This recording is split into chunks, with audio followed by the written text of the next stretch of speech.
All right, you guys, and welcome back to the channel. It is JD On3, and as you see, I have a little package here, and I'm really excited about this. A lot of folks have been asking me about camera setups. What am I using for my camera? So I ordered something else for my camera, and I want to go ahead and unbox that for you guys today. And then later on down the line, I'll get into the camera itself and how some of these things work. So let's go ahead, let's get into it. All right, so just quick opening up the package. Got my nice CRKT knife. Let's get into this thing. I'm really excited for this, and I can tell you now, the GoPro is something. It's a really cool camera. It's a very unique camera, and it's a lot of fun to use.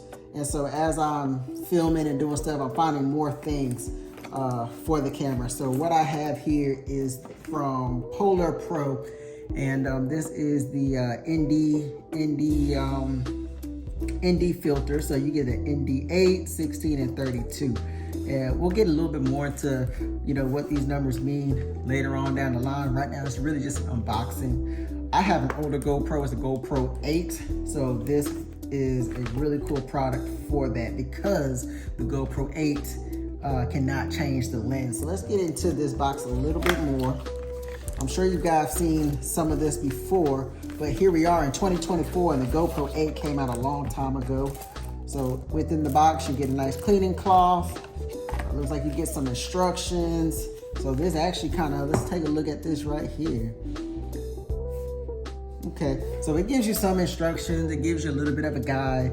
ND 8 is 3 steps, ND 16 is 4 stops, and ND 32 is 5 stops. And that's really more so light, how much it's kind of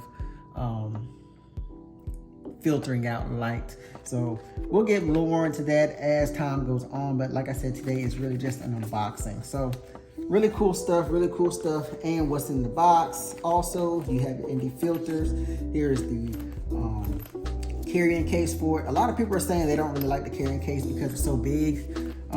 And I mean, I get it. It starts to take up more space, especially if you're trying to pack small and stuff like that. But, needless to say, you need to have it just because what comes inside of this is you have your 3 filters. And for the GoPro 8, you actually need a special tool, or I guess a special frame to actually hot swap. And what I mean by hot swap is basically these filters are magnetic, and they just clip on to that frame. So that's really cool. That's a really cool feature. There it goes. That's a really cool feature. That's kind of what drew me to get it. So that's a really cool feature. So yeah. Anyway, guys, that is it. That is the unboxing for the ND filters. More to come on the ND filters. More to come on the GoPro. Just in case you're looking for an action camera for your motovlogging, I have a review on the camera that I'm using and some of the attachments and equipment that I have for it. So for now, you guys, I appreciate you guys watching. Make sure you like, share, subscribe, Ryker Fam. Y'all know what to do. Even though it's a GoPro or a camera video, this is all for the Ryker. So Ryker Fam, you already know what to do. Tap in, baby, and let's go.